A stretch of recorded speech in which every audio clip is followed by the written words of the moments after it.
Bismillahirrahmanirrahim. Assalamualaikum warahmatullahi wabarakatuh. Kita bersua hari ini dalam forum semasa yang mana kita bersiaran secara langsung dalam IGTV. So di sini tajuk kita akan saya kupas selepas ini. Cuma isu yang kita akan bincangkan adalah di mana brain drain merupakan salah satu istilah yang merujuk kepada imigrasi, besar-besaran atau penghijrahan seseorang individu, di mana pengkaitannya seringkali kita dengar dengan kerugian dalam negara. Jadi, bersama saya Ayuni Nadirah binti Jafri, moderator anda pada hari ini akan mengupas isu brain drain, kerugian dalam diam kepada sesebuah negara bersama panel pertama kita iaitu Saudari Min Syuhada binti Sofi yang merupakan pengerusi Persatuan Geografi Universiti Malaysia Sarawak.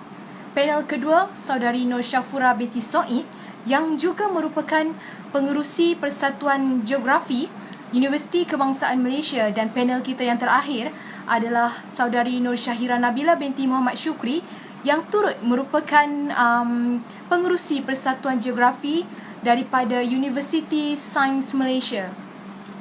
Sebelum kita mulakan, saya nak bagi satu pantun lah. Berjalan pemuda ke Tasik Chini membawa pangeran sebagai teman. Brain drain, isu terkini kita ulaskan dalam meja pengforuman. Tanpa melengahkan masa, ingin saya ajukan pertanyaan saya yang pertama kepada panel pertama kita iaitu Saudari Min Syuhada. Bolehkah saudari jelaskan dengan lebih mendalam apakah yang dimaksudkan dengan brain drain tersebut? Dipersilakan. Terima kasih kepada moderator kita tentang soalan yang dikemukakan. Okey, so tajuk kita fokuskan kepada negara Malaysia lah. Bila kita sebut tentang brain drain, kita fokus kepada ekonomi lah. Okey, ekonomi Malaysia, jangan compare dengan ekonomi lain. Macam ekonomi daripada negara-negara maju. Mestilah sangat, orang kata sangat lain, sangat jauh. Yes. Jadi, kita jangan compare lah. Macam tu. Okay, brain drain. Istilah brain drain tu sendiri dijumpai oleh ataupun dicipta daripada jurnalis British. Masa tu dia menceritakan tentang British ke negara-negara lain. Contohnya seperti dekat negara Amerika Syarikat. Jadi perpindahan saintis tu sendiri, bila kita sebut saintis, so dia membawa maksud tenaga pakar lah. Okay, macam yang moderator dah sebutkan tadi, brain drain ni adalah perpindahan emigrasi kan. Emigrasi ni maksudnya perpindahan keluar daripada sesebuah negara kepada ke luar negara. Okey, perpindahan saintis British ke negara lain. Maksudnya perpindahan tenaga pakar ke negara lain. Itulah secara umumnya apa yang dimaksudkan dengan brain drain. Tapi jika kita tengok dengan lebih mendalam, okey, dari segi migrasi, kita ada dua migrasi. Okay, imigrasi dan emigrasi. Emigrasi membawa maksud kepada perpindahan ke luar negara. Manakala imigrasi itu sendiri membawa maksud perpindahan dalam negara itulah. Okay, imigrasi membawa kesan kepada negara-negara maju. Tetapi emigrasi tak bagi kesan sangat. Sebab negara itu dah maju kan. Okay, emigrasi bagi kesan kepada negara-negara sedang membangun, negara-negara mundur. Sebab apa? Saya bagi contoh Kita tengok dekat negara yang sedang membangun, penduduk dia ramai. Yes, ramai. Kita sikit. Tak ramai sangatlah sebab bila kita sebut aspek negara yang sedang membangun, negara yang mundur, macam ni kita tengok tahap pendidikan masih lagi tak setanding dengan negara-negara maju yang lain. Jadi macam mana kita nak kata tenaga pakar kita ramai? Okay? Jadi sebab itulah perpindahan tenaga pakar ke luar negara ataupun emigrasi ni bawa kesan kepada negara-negara mundur dan bukan negara maju. Sebab itulah kita kata brain drain bawa kerugian kepada negara kita dalam diam, which is Malaysia lah. Kita tak nampak pun. Okay, memanglah kalau kita kata dari sudut ekonomi, ramai tak ambil kisah, ramai macam katalah ekonomi negara, kerajaan lah yang settle. Okay, tapi kita kena ingat brain drain ni kalau kita tak cakna, tak ambil kisah tentang brain drain ni, dikhawatiri ia menjadi punca kepada negara kita takkan maju pada masa hadapan. Kita walaupun negara kita sedang membangun, kita ada kita ada misi untuk majukan negara kita. Jadi kalau kita abaikan diri, asbab kepada kemajuan ekonomi kita pada masa depan. Jadi nak katanya brain drain ni bahan tenaga pakai kita lah. So mungkin kita punya langkah, kita punya faktor akan dibincangkan lepas ni dengan lebih mendalam. Itulah maksud brain drain daripada saya. Okey, terima kasih saudari Min Syuhada yang saya kira penjelasan yang cukup hebat tentang makna brain drain itu sendiri. Terima kasih saudari Min Syuhada atas penjelasan yang saya kira cukup mantap dan cukup jelas tentang apakah itu brain drain. Jadi saya nak teruskan kepada pengkaitannya antara brain drain dengan kerugian dalam negara. Di mana soalan ini saya akan ajukan kepada panel kedua kita yang mewakili Universiti Kebangsaan Malaysia iaitu saudari Nur Syafura Soid. Dipersilakan. Terima kasih kepada Tuan Moderator, Saudara Ayuni yang bertanya. Sebelum memulakan, saya ada serangkap pantun. Okay. Burung tempua hinggap merata, sayang merbah di pohon cemara. Assalamualaikum bermula kata, awal bismillah pembuka bicara. Okay, sebelum kita membuang lagi banyak masa, mari kita teruskan dengan perbincangan apakah perkaitan antara brain drain dengan kerugian dalam negara.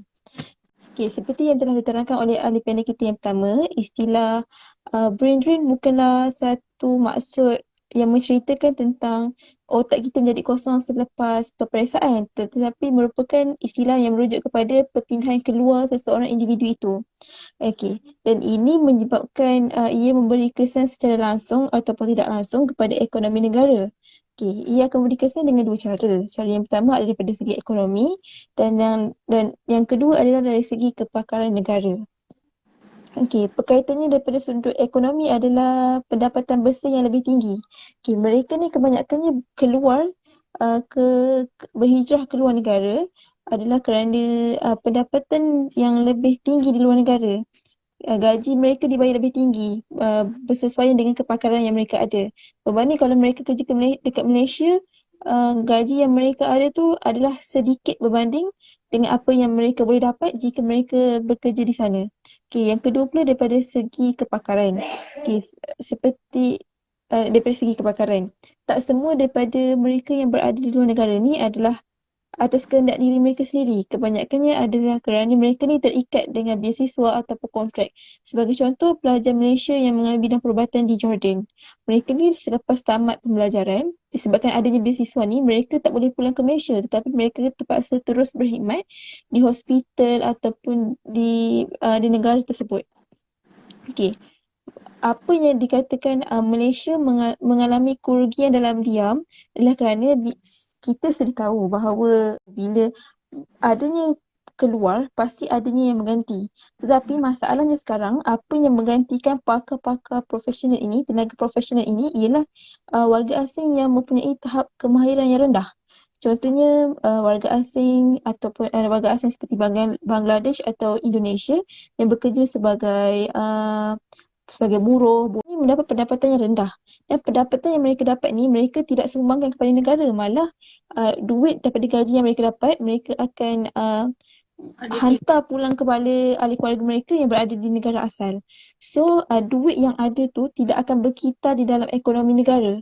Malah akan keluar. Dan warga asing yang masuk ke Malaysia adalah lebih ramai daripada tenaga pakar yang keluar. Okay, walaupun tenaga pakar ni, dia orang punya gaji adalah tinggi, tetapi tak seramai dan tak sebanyak warga asing yang masuk ke dalam Malaysia. Okay, jadi ini tidak membantu langsung kepada ekonomi negara. Okay. Okey, faham. Terima kasih. So hakikatnya hari ini aliran keluar kita adalah lebih tinggi daripada aliran masuk. So baiklah, itu sahaja daripada saya. Saya serahkan kembali Tuan Moderator. Terima kasih saudari Syafura sebentar tadi. So, melalui apa yang diterangkan oleh saudari Syafura, kita dapat tahu bahawa brain drain ni memang bukan satu isu yang kecil yang boleh kita pandang remeh. Tapi bermain-main di fikiran saya. Apakah sebenarnya faktor utama yang menyebabkan berlakunya penghijrahan oleh golongan cerdik pandai ini? Dan saya serahkan soalan ini kepada pakar kita daripada Universiti Sains Malaysia, Saudari Syahira Nabila. Dipersilakan. Terima kasih Cik Yuni atas soalan yang diberikan. Baik, kalau kita bercakap tentang penghijrahan oleh golongan cerdik pandai ni ke negara maju, sebenarnya ia membawa maksud kepada pergerakan tenaga kerja akademik dan teknologi dari negara-negara sedang membangun seperti negara kita Malaysia ke negara yang maju seperti China, United Kingdom dan sebagainya. Jadi setelah dikaji, terdapat beberapa faktor yang menyebabkan golongan cerdik pandai ini berhijrah ke negara yang lebih maju. Faktor utamanya ialah disebabkan oleh gaji yang tinggi ataupun pendapatan bersih yang tinggi.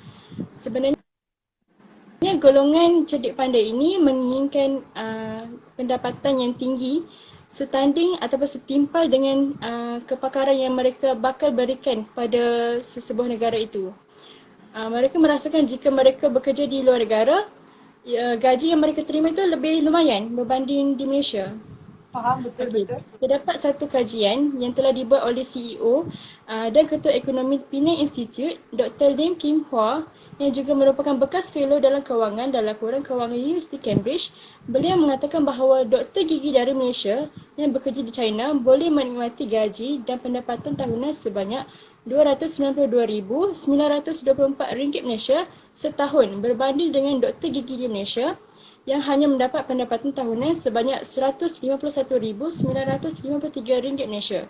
Jadi kalau kita lihat, ia sememangnya memberi impak yang positif kepada golongan cerdik pandai itu sendiri. Dan secara dasarnya memang memberi impak yang positif kepada ekonomi Malaysia itu sendiri. Tapi jika kita lihat daripada sudut yang berbeza, tahun demi tahun lambakan warga asing yang datang ke Malaysia tu semakin tinggi bilangannya. Dan dah bekerja sendiri di Malaysia. Dan sebenarnya mereka warga asing ini mampu untuk memberi wang kepada keluarga mereka di negara asal. Okey, majoritinya warga asing yang datang di negara kita ni berkemahiran rendah nak dibandingkan dengan pelajar ataupun golongan cerdik pandai ni yang keluar ke negara ni berkemahiran tinggi. Jadi terdapat perbezaan di situ. Okay, berdasarkan simakan berita semasa kepada laporan Bank Dunia menganggarkan pada tahun 2012, rakyat Malaysia yang bekerja di luar negara mengirimkan wang sebanyak 4.25 bilion ringgit Malaysia, tetapi untuk pekerja asing di negara kita telah mengirimkan wang sebanyak 24.26 bilion ringgit Malaysia kepada negara mereka. Hakikatnya hari ini untuk Malaysia, aliran keluar jauh melebihi aliran masuk. Faktor yang kedua pula ialah golongan cerdik pandai ini ingin meneruskan pengajian tinggi ke luar negara. Pelajar-pelajar cemerlang dari Malaysia, lepasan SPM, STPM, STAM dan sebagainya, mereka berkeinginan untuk menyambung pelajaran ke universiti-universiti yang hebat di luar negara. Sebenarnya hal ini menyebabkan negara mengalami kerugian yang berjuta-juta disebabkan negara perlu tanggung perbelanjaan pelajar-pelajar yang cemerlang ni di luar negara. Kalau kita lihat fenomena sekarang ini, sebelum tamat pengajian lagi, pelajar-pelajar ini sudah disambar oleh syarikat-syarikat yang hebat di negara tempat mereka belajar. Jadi itu cukup membuktikanlah bahawa dengan tidak pulangnya pelajar-pelajar ini ke negara asal, iaitu negara Malaysia, memberi impak yang negatif lah dan merugikan negara Malaysia. Sangat merugikan. Terima kasih Saudari Syahira Nabila atas penerangan yang sangat mantap sebentar tadi berbalik kita kepada panel pertama kita, yang mana saya akan tanyakan satu soalan lah sebelum kita akhiri forum kita pada hari ini, di mana apakah yang boleh kita lakukan sebagai pihak kerajaan terutamanya dalam membendung atau menyekat daripada isu ini terus memberi kerugian kepada negara. Silakan Saudari. Okay, terima kasih kepada moderator. Mungkin ni soalan terakhir kan.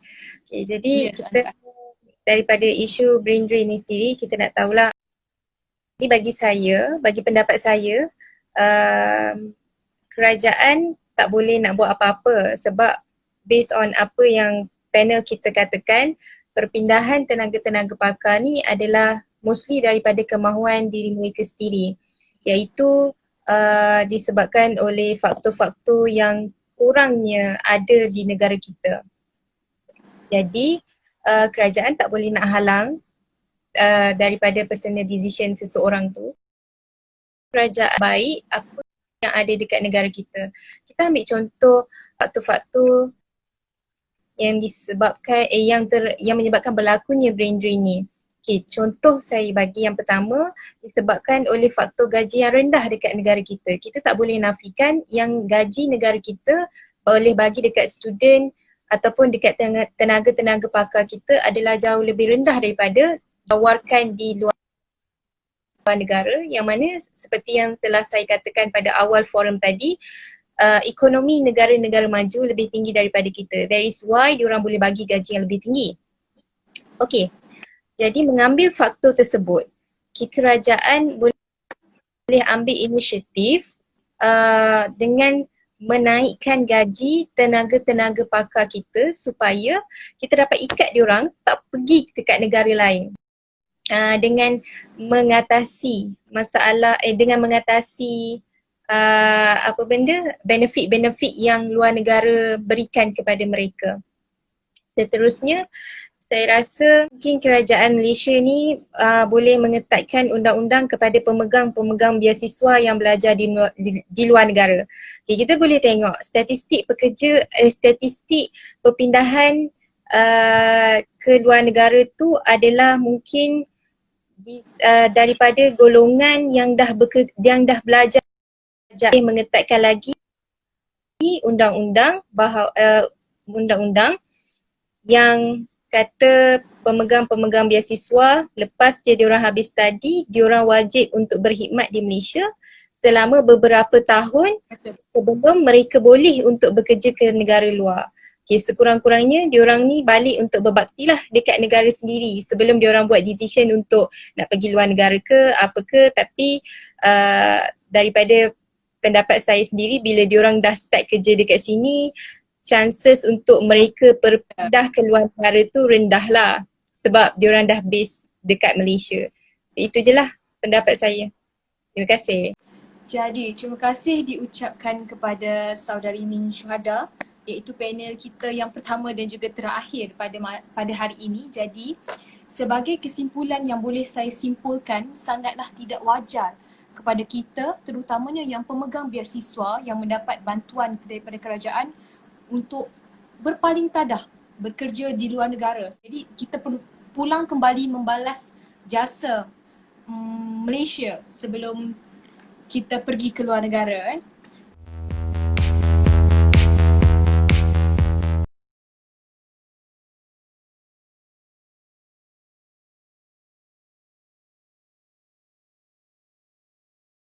Oleh sebab kita bersiaran secara langsung dalam Instagram Live, jadi di sini kita ada beberapa orang penonton yang mengajukan soalan kepada kita, ya.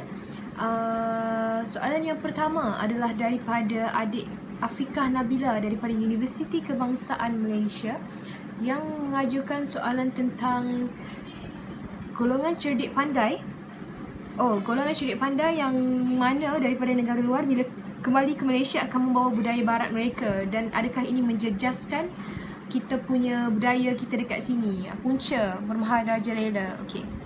Jadi saya ajukan soalan ini kepada panel kita yang pertama, iaitu Saudari Min Syuhada. Dipersilakan. Okay, bismillahirrahmanirrahim. Assalamualaikum, bersua kembali. Okey, soalannya adalah adakah pelajar Malaysia yang pulang ke tanah air membawa budaya-budaya barat yang mana sekarang ni sedang bermaharajalela di Malaysia? Bila sebut soal budaya, terlintas sebuah pantun di pemikiran saya. Jadi, izinkan saya untuk berpantun walaupun mungkin tidak enak untuk didengar, tapi kita cuba, ya. Okey. Sirih junjung buat pinangan, dihias indah, cantik ditatang.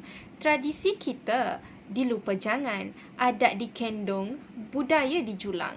Adat dikendong, budaya dijulang. Okey. Adat dikendong, budaya dijulang. Kemana-mana je kita bawa adat kita, kemana-mana je kita bawa budaya kita. Okey, sebenarnya apa yang dimaksudkan dengan budaya?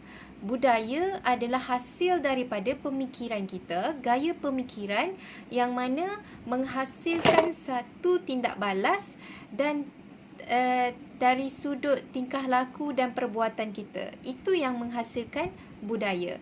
Jadi, bagaimana sesebuah budaya boleh terbentuk di sesebuah negara? Okay.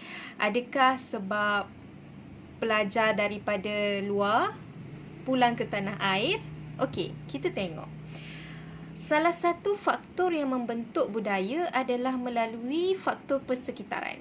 Faktor persekitaran, contoh yang paling dekat boleh saya beri adalah dari segi keluarga. Sebab kita semua ada keluarga, jadi mungkin senang untuk kita bayangkan, imagine. Okay. Keluarga ni, contoh budaya dalam keluarga, makan bersama-sama, sebelum pergi sekolah salam mak ayah, hari raya minta maaf. Okey, itu budaya kekeluargaan kita. Tapi dari aspek yang lebih besar, yang mana memberi kesan kepada diri kita, yang kita akan sebarkan di tempat lain. Okey, pelajar luar negara. Mungkin ada pelajar-pelajar yang belajar dekat negara barat khususnya, dia dah terbiasa dengan faktor-faktor persekitaran dia. Dari segi pemakaian, dari segi tutur kata, dari segi kehidupan seharian lah, makan dan sebagainya. Jadi bila faktor persekitaran ni sedikit sebanyak memberi kesan kepada diri mereka, akan ada yang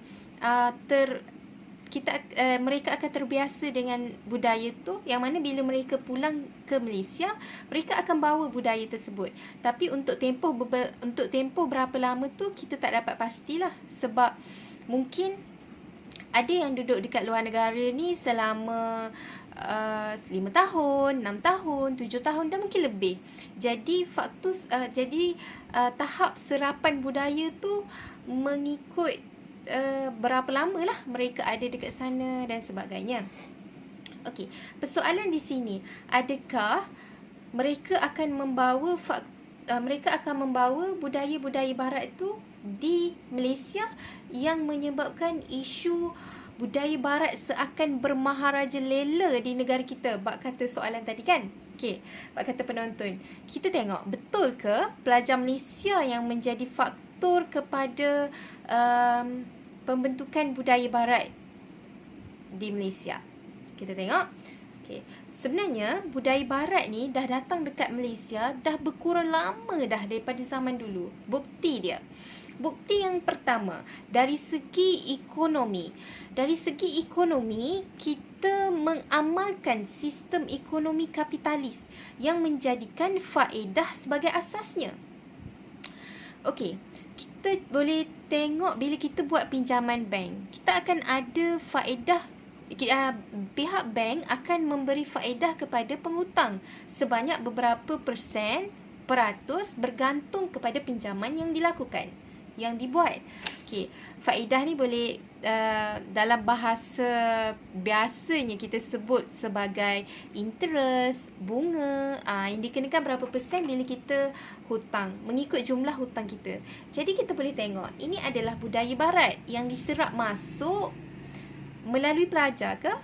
Okey, mungkin bukan melalui pelajar, mungkin melalui pelabur asing, mungkin melalui perpindahan-perpindahan tertentulah. Okey, itu contoh yang pertama. Contoh kedua, kita tengok. Okey, contoh kedua dari segi politik. Politik barat. Okey, politik sekarang ni kita mengamalkan sistem demokrasi, yang mana sistem demokrasi ni sebenarnya berasal daripada negara barat. Okey. Sebab sistem ni yang dulunya berjaya menghapuskan sistem feudal Melayu yang mengamalkan sistem pemerintahan beraja. Okey.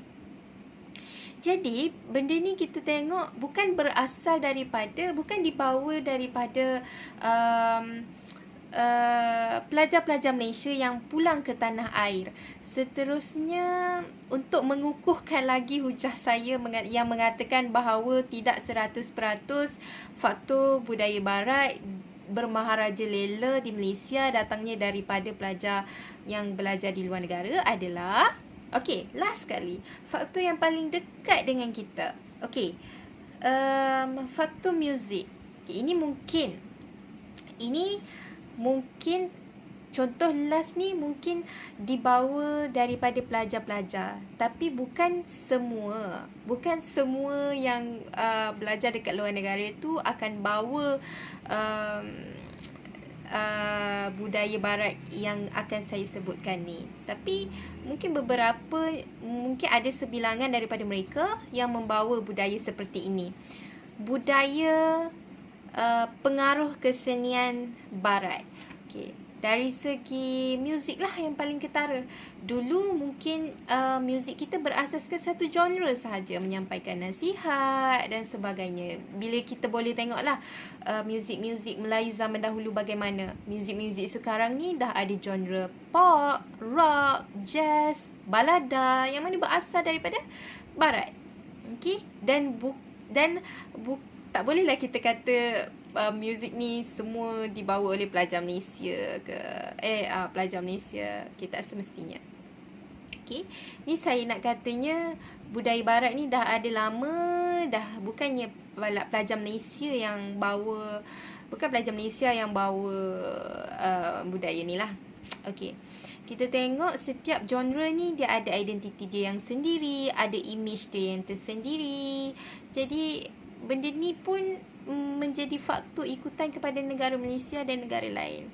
Okey, jadi akhir kata berbalik pada soalan kita, pelajar Malaysia membawa budaya barat. Okey.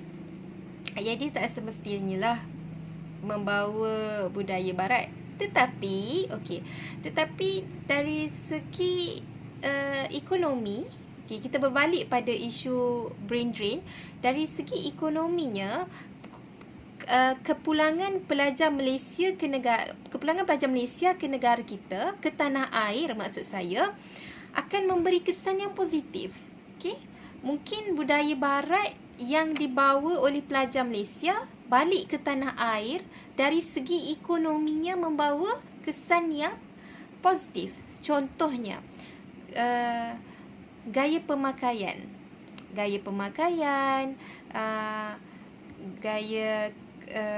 dari segi ketepatan waktu, dari segi idea ekonomi luar negara yang boleh dibawa masuk ke Malaysia. Jadi ia mendatangkan kesan yang positif. Bila kita kata budaya barat, tak semestinya semuanya negatif. Mungkin ia dari satu sudut, tapi dari sudut ekonomi ada juga kesan yang positif. Okay, jadi kita mengharapkan kepulangan pelajar-pelajar luar negara ke tanah air ni membawa kesan yang positif kepada negara kita.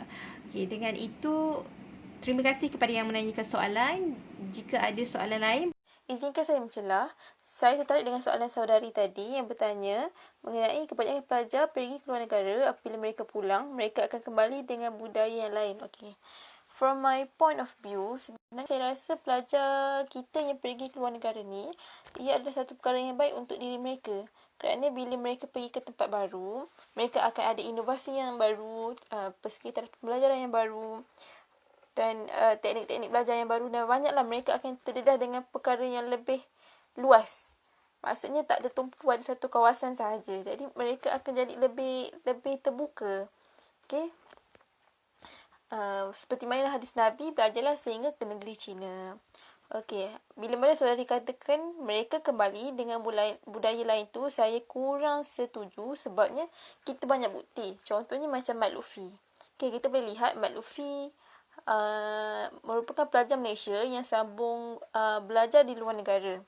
Okey, apabila dia ni habis sahaja belajar, dia membuka satu platform baru kepada rakyat Malaysia, which is YouTube channel, ML Studio. Kat situ kita boleh lihat kita boleh belajar sesuatu yang luar daripada kemampuan kita. Contohnya macam kita belajar kat sekolah, kita hanya belajar benda yang basic, benda yang semua orang belajar. Tapi bila dengan platform YouTube ni, kita boleh belajar tentang sejarah baru, sejarah lain, sejarah negara lain, sejarah pembukaan, sejarah Islam.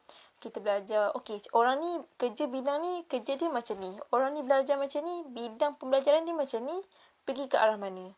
Okey, benda tu jadi lagi luas. Kita dapat, maksudnya kat sini mereka ni membawa budaya yang bila mereka kembali, mereka membawa satu budaya tetapi budaya yang baik. Okey.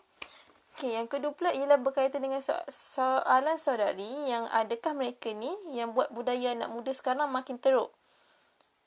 Pada pandangan saya, tidak. Okey, sebabnya nak cakap pasal budaya, handphone pun dah boleh merosakkan akhlak dan jati diri anak muda sekarang. Dengan telefon pintar, anak-anak kita boleh terdedah dan dengan budaya Hinduism, seksualism, bully, dadah, apa lagi, semua K-pop dan sebagainya. Jadi dengan telefon bimbit saja mereka ni dah boleh terdedah dengan budaya yang kurang bermoral. Kita tak boleh nak salahkan mereka yang belajar luar negara. Okey? Itu saja daripada saya. Sekian, terima kasih. Terima kasih panel kita daripada Sarawak dan jauh di sana ya. Jadi kita teruskan soalan kita oleh penonton yang kedua. Assalamualaikum, saya Anis Nuraini daripada Universiti Malaysia Terengganu. Waalaikumsalam. Saya ingin mengajukan soalan kepada panel mengenai buruh masuk daripada negara luar. Sememangnya buruh ini tidak berkemahiran tinggi namun gaji yang dibayar oleh majikan di Malaysia kepada mereka adalah lebih rendah jika dibandingkan dengan golongan cerdik pandai yang pulang daripada negara luar. Jadi sejauh manakah yang dikatakan dengan kerugian tersebut? Okey,